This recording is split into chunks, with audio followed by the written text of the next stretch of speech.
Now for a real shift.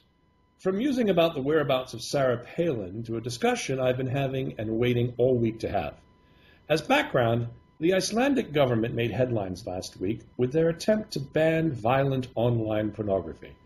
Now we'll discuss all that next week as we move on the internet from Protocol 6 onward to 7, 8, and 9, that there are very subtle ways governments will be able to track individual behavior and, if they want, to shut down individuals, groups, even entire countries.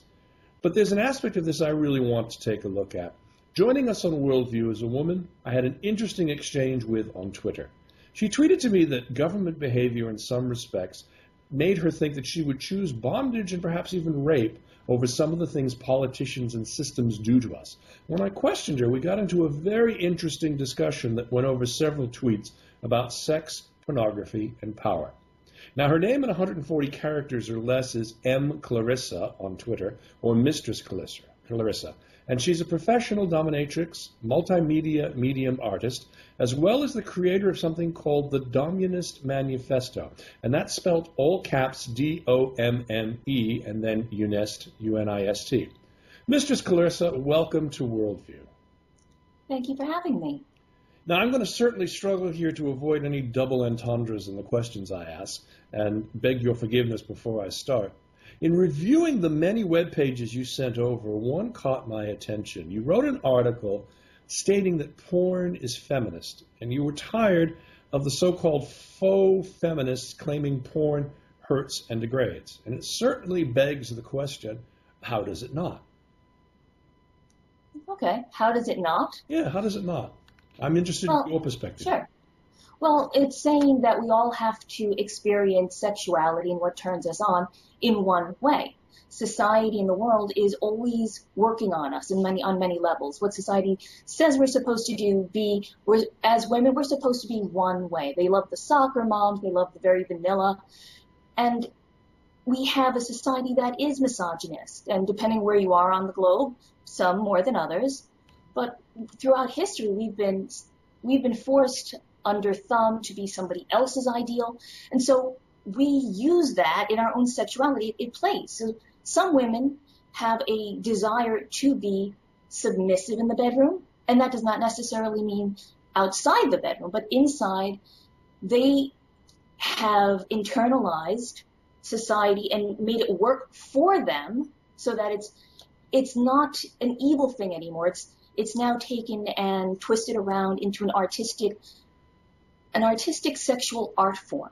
And they have the desire to be humiliated, even smacked around, and that's enjoyable for them. So now we're telling them, no, it's okay if we pay you less, deal with it. It's okay if we have lots of violence on television, that's okay. But if you enjoy a sexual experience either through pornography or in your home life in a way that we find we don't like, then not for you. And that's sexist to me. And I personally love this kind of stuff. And I know so many who do. Well, I guess we're victims then of a puritanical culture, yes. I guess, for lack of a better word, that has been around for the last couple of centuries. So how touch of Calvinism too. Exactly. How do you break out of that if you're looking at, particularly with some of the coverage we've done in places like the Middle East, Asia, and parts of Asia that are not necessarily all the way to China, where they're very, very dominant male societies. They go so far as to say men cannot be trusted in any way whatsoever, and women must remain completely covered from head to toe. How does, in that type of an environment, and maybe I'm asking a crazy question, does a woman express their sexuality when they're, basically discounted from birth? Yes. Oh gosh, absolutely. But how do we survive? Well, for me, BDSM and S&M takes the violence out of the violent act. It is now associating it with sexuality, positivity, and good feelings, including oxytocin, all the things that go into orgasm. So we take the violence out of it.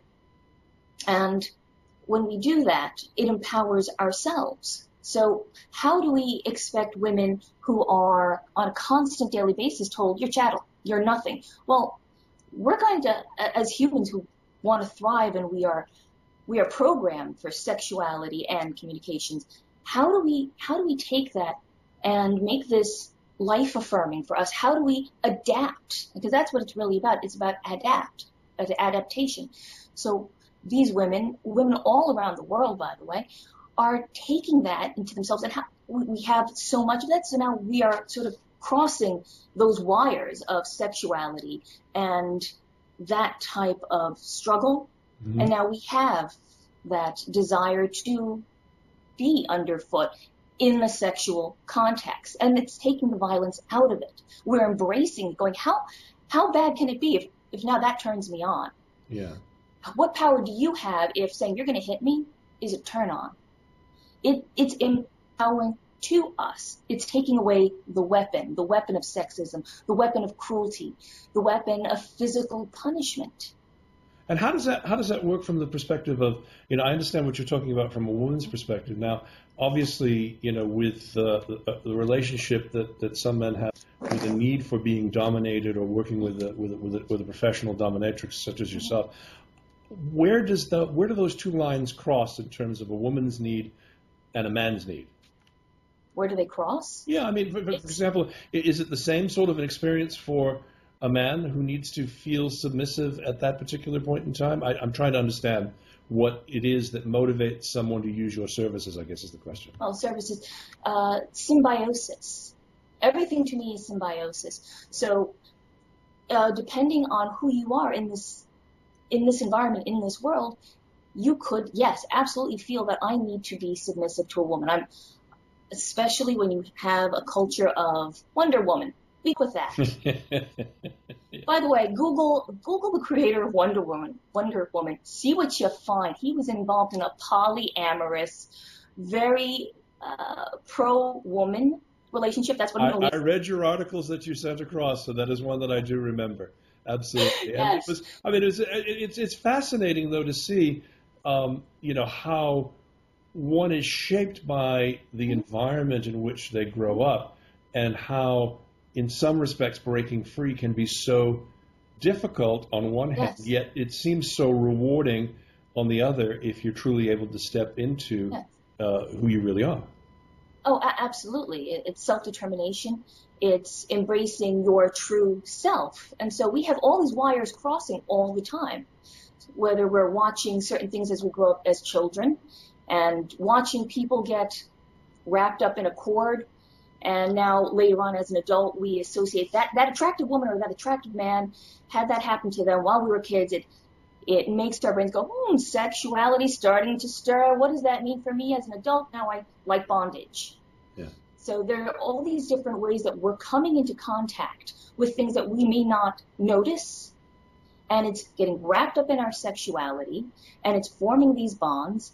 And in society, since we are told you're supposed to act a certain way if you're this gender or that gender, right. And when you walk out of that, now you are the low man on the totem pole. You may be mocked. You could lose a lot of stuff if you don't fit that traditional mold. So you're going to search places where you fit in, where you're not the freak. And having all that self-loathing is harmful. It's extremely harmful. You can't deal with other people and their ways and idiosyncrasies if you can't deal with yourself. Absolutely. And it also seems to be that, how do you, I guess there are a number of people, and I guess the counter argument to some of what you're saying, so I want to get that on the table as well, might be there are people who have been damaged in a number of ways, physically, emotionally, by pornography, by the men in their lives who use pornography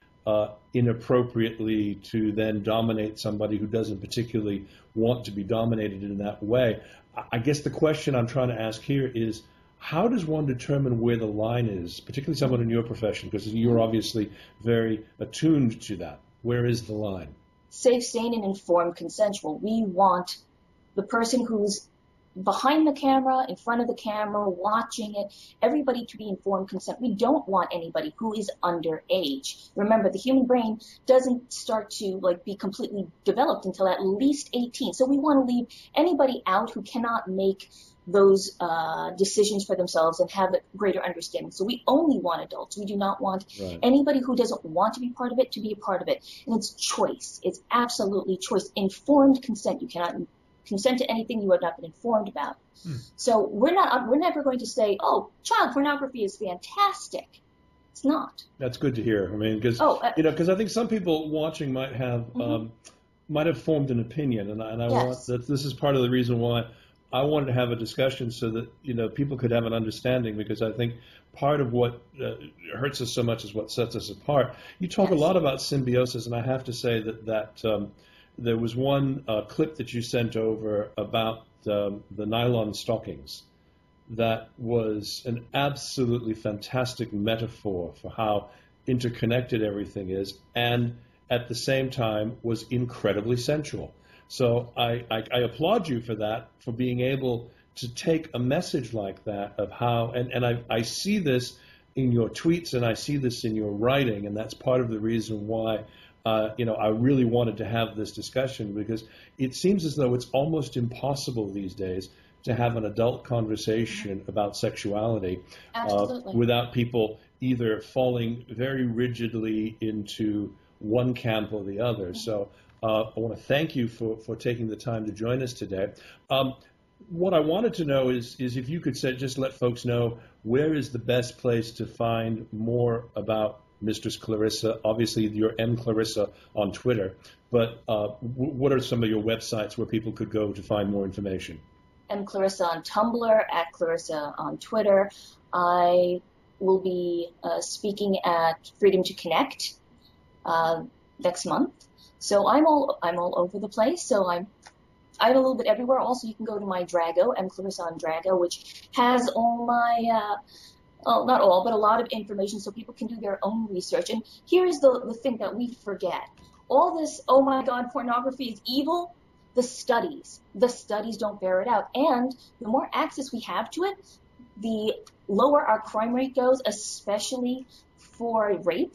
So we are having this, oh my God, and not looking at the actual facts. Instead, we go, we can all agree on.